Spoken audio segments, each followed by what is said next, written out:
Welcome to the Learning Pines YouTube. We hope this video helps. In this video, I will explain how to use a printer to scan.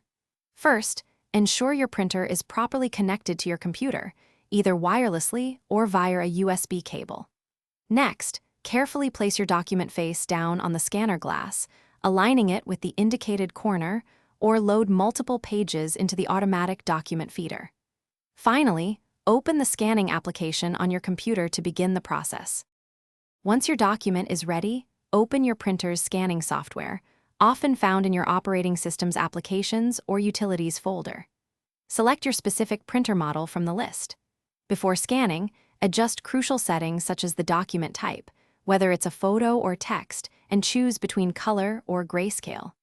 You can also set the resolution, typically between 300 and 600 dots per inch for clear results, and select the output format, like PDF or JPEG. With your settings configured, you are ready to initiate the scan.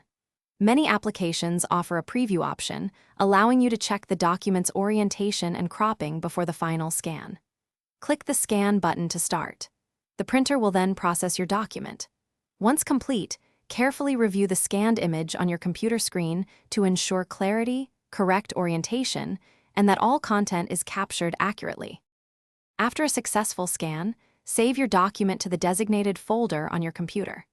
It's highly recommended to rename the file immediately with a descriptive title, including relevant keywords, to make it easily searchable later. For instance, Invoice Company X date. Finally, consider backing up important scan documents to cloud storage or an external drive for safekeeping, ensuring your digital copies are secure and accessible whenever you need them. Thanks for watching. Consider subscribing if we helped you.